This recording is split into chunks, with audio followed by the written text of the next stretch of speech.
Shalom les amoureux et les amoureuses de Jésus-Christ. J'espère que vous allez bien par la grâce de Dieu. Mes bien-aimés, ce que je viens pour partager avec vous, c'est parce que l'Esprit de Dieu me pousse de les faire. Les choses qui se passent dans les corps du Christ à propos de pasteur Marcelo et sa femme qui vient à peine de décéder. Alors, la vérité doit toujours se parler parce que nous sommes les enfants de Dieu, nous sommes les enfants de la lumière. Et si les hommes ne veulent pas dire la vérité, Dieu est toujours là pour nous révéler les choses cachées. Vraiment, moi, je priais par rapport à tout ça pour que Dieu puisse me révéler qu'est-ce qui a été au juste et qu'est-ce qui est au juste. Bien-aimé dans le Seigneur, je priais par rapport à ça parce que je voulais savoir, je demandais à Dieu.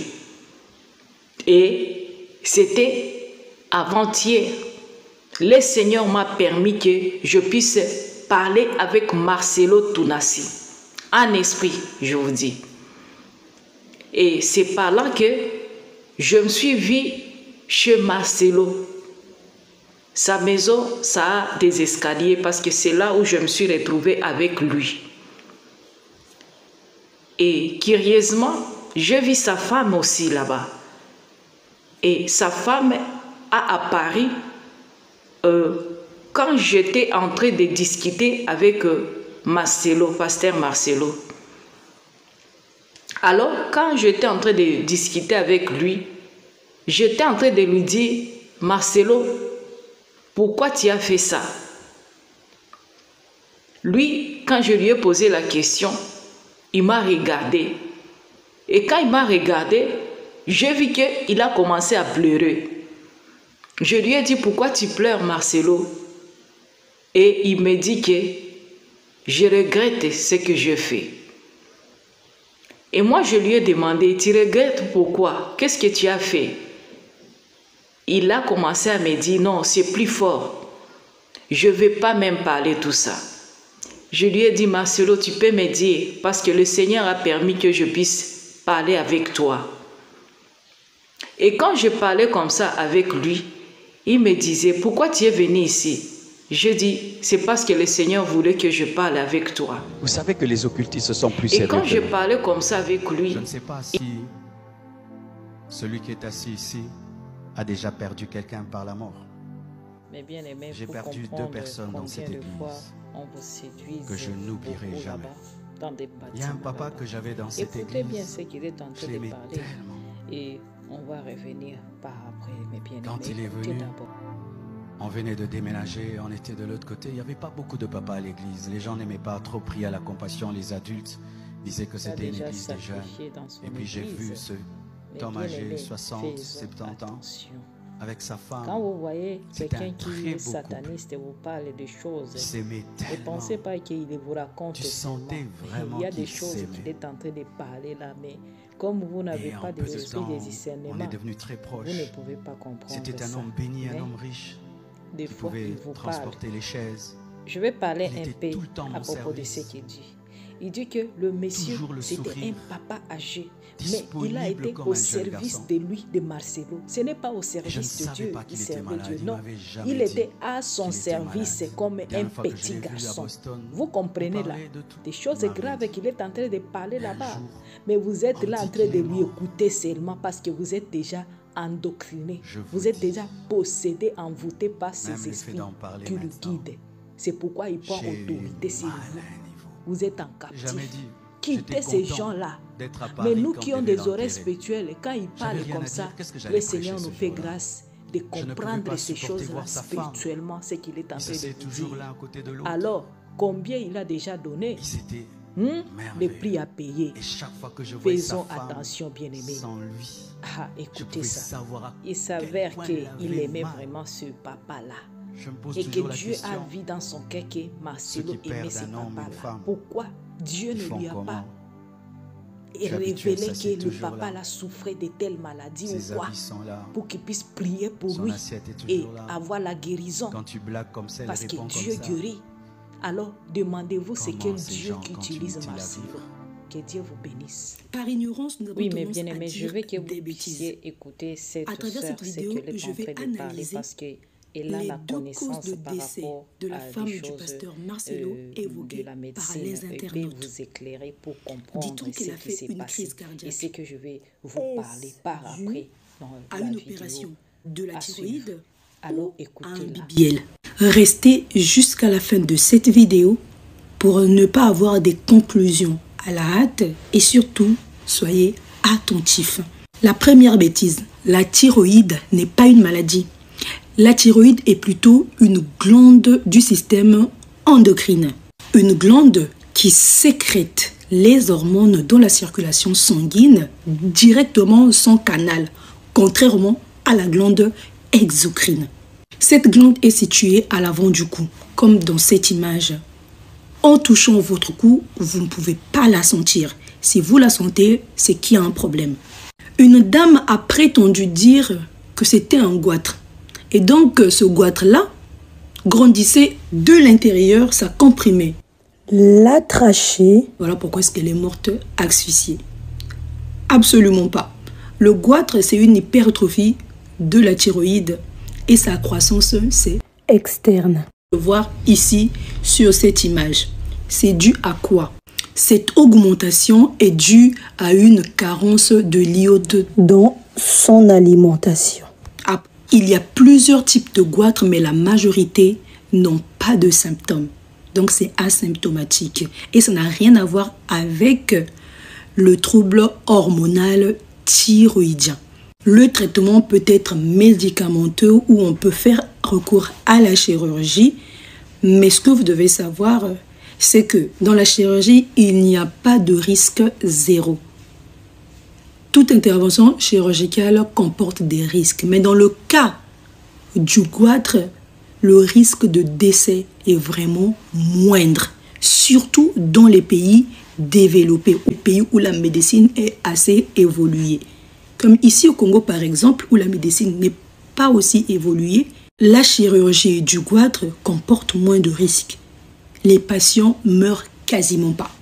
Je n'ai jamais vu où un patient a laissé sa vie à cause d'une intervention du goitre. Et donc, on va évaluer la partie 2 où les gens disent qu'elle est morte par BBL et ensuite on fera une conclusion ou la synthèse. Est-ce que la femme du pasteur Marcelo est morte suite à une opération esthétique, notamment le BBL? C'est possible. C'est la partie 2 de ma vidéo où je fais les analyses sur ce que les internautes ont donné comme cause du décès de la femme du pasteur Marcelo. Ce n'est pas mon avis, mais j'essaie de vous expliquer ces deux causes pour vous ramener à une conclusion. Et si vous voulez vraiment connaître la conclusion avant de dire quoi que ce soit, restez jusqu'à la fin de cette vidéo.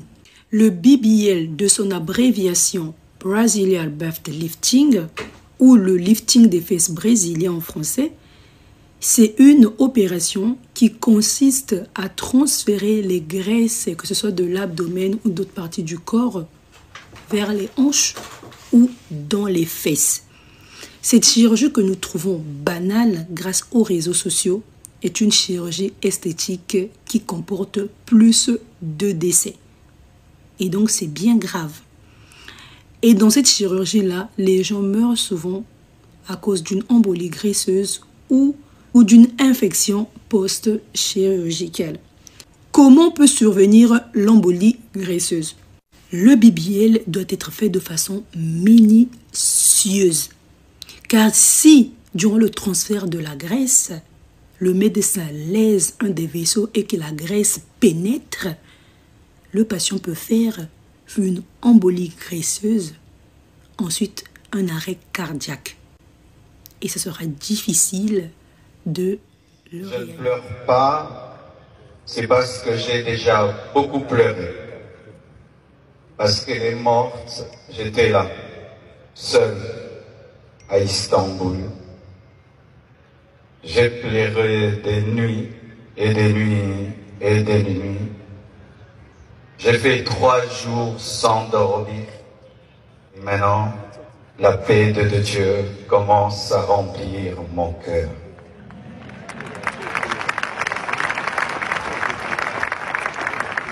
Elle devait faire une opération très simple et ça a pris beaucoup de temps. Et j'ai dit au médecin, comment ça prend beaucoup de temps comme ça? Ils m'ont dit, tout s'est bien passé, mais elle ne se réveille pas encore. Quand seulement ils m'ont dit ça, mon esprit m'a dit qu'elle est partie. J'ai dit non, c'est pas vrai, elle n'est pas partie. Ils sont en train de dire qu'ils la raniment, donc elle va se réveiller. 3 heures, 4 heures, toujours rien. Au nom de Jésus-Christ, qui vous a unis ces jours-là, il y a de cela 18 ans, et elle, vous avez passé cet anneau au doigt, et elle avait déclaré, je te passe cet anneau en signe de mon amour pour toi. Je t'aimerai, je te soutiendrai en tout temps et en toutes circonstances, jusqu'à ce que la mort nous sépare ou que le retour de Jésus-Christ nous unisse avec lui dans sa gloire. Je viens d'écrire sur Facebook il y a 2-3 jours. J'ai écrit une chose simple, mais je suis étonné comment les gens sont fâchés. Je me dis vraiment, il faut que Jésus revienne. J'ai dit qu'une femme chrétienne ne peut pas s'habiller comme une prostituée. Les chrétiens sont fâchés. Et les hommes aussi sont fâchés, vraiment. Surtout vous les hommes, vraiment. Vous êtes fâchés de quoi? Vous voulez vous lustrer les yeux, hein? Et je le répète, une femme chrétienne ne s'habille jamais comme une pute. Jamais comme une pute. Mais qu'est-ce que vous voulez qu'on prêche? Qu'est-ce que vous voulez qu'on prêche? Si même les gens qui vendent les chikwang emballent les chikwang, maintenant toi, tu ne couvres pas ton corps. Comment quelqu'un peut prier mais s'habiller mal? Il faut qu'on change cette doctrine. On veut que de plus en plus les pasteurs changent de doctrine. Habillez-vous comme vous voulez. Dieu regarde les cœurs, Dieu regarde les cœurs. Mais les hommes regardent le corps. Et les hommes ne doivent pas tomber. Tu ne dois pas être une source de péché pour les gens. La Bible dit qu'il ne doit pas être, tu ne dois pas être une occasion de chute. Tu n'es pas dans ta douche, tu n'es pas dans ta chambre pour t'habiller comme tu veux. Reste dans ta chambre et dans ta douche alors. Tu t'habilles mal et quand je prêche comme ça. Et puis tu viens ici, tu te prosternes. Ah, vous aussi, mes enfants. Mouté, maman, babo. Oui, pas où. On se prosterne. Ah! Aux amants, ils ont 10 ans, ils ont habité, marambo, ça là. Vraiment, dis donc. Batindio. Oh oui, tu as 25 ans, habillé comme une prostituée, et puis si tu te prosternes comme ça là, quoi? Et qu'on ne prêche pas contre ça. Comme si ses frères sont des anges. Arrêtez l'hypocrisie, arrêtez l'hypocrisie. Paul, le Saint Paul a dit que les femmes s'habillent avec pudeur. Et si tu es mal habillé, tu dois changer. C'est quoi ça de se convertir et de s'habiller comme des prostituées?